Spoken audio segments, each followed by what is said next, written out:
भीषण गर्मी।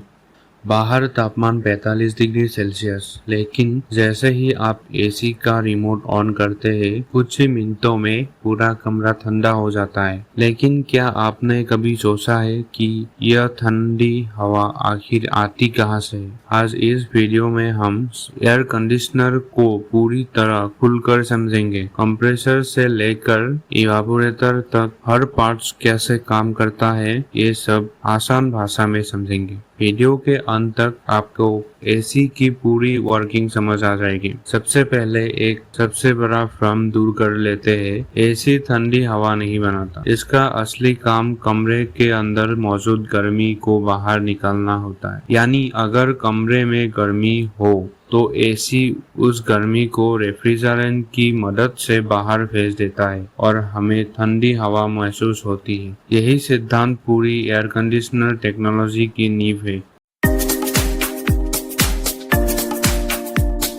एक स्प्लिट एसी मुख्य रूप से दो भाग में बंटता है। इंडोर यूनिट का पार्ट्स होता है evaporator coil, blower fan, air filter, temperature sensor.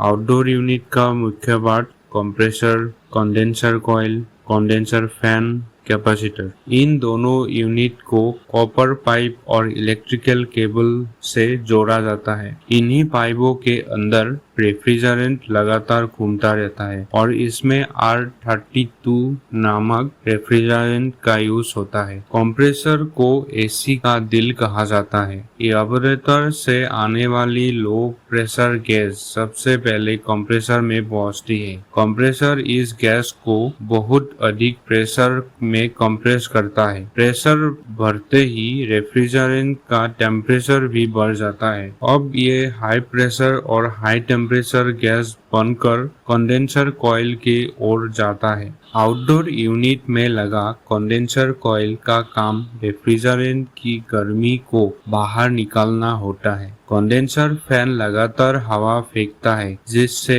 Refrigerant ठंडा होने लगता है। धीरे धीरे रेफ्रिजरेंट गैस से लिक्विड में बदलता है। अब high pressure liquid expansion valve तक पहुंचती है। एक्सपांशन वाल्व या कैपिलरी ट्यूब रेफ्रिजरेंट का प्रेशर अचानक कम कर देता है। प्रेशर कम होने की वजह से रेफ्रिजरेंट का टेम्परेचर भी तेजी से गिर जाता है। अब रेफ्रिजरेंट बहुत ठंडा हो चुका होता है और इवापोरेटर कॉइल की ओर बढ़ता है।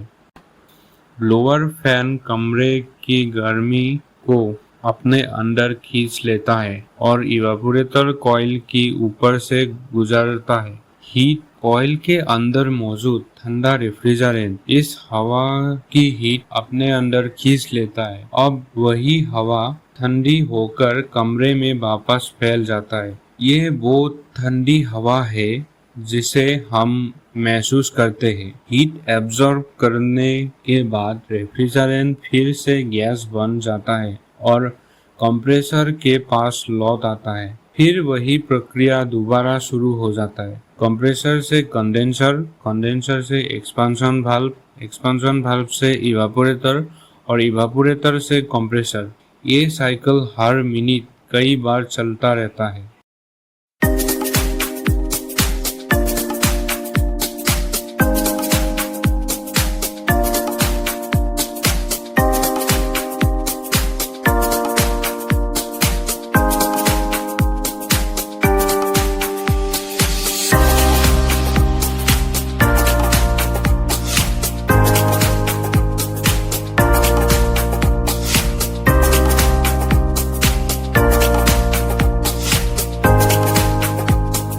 इंडोर यूनिट में लगा टेम्परेचर सेंसर लगातार कमरे का तापमान मापता रहता है। ये जानकारी पीसीबी तक पहुंचाता है जो पूरे एसी का दिमाग होता है।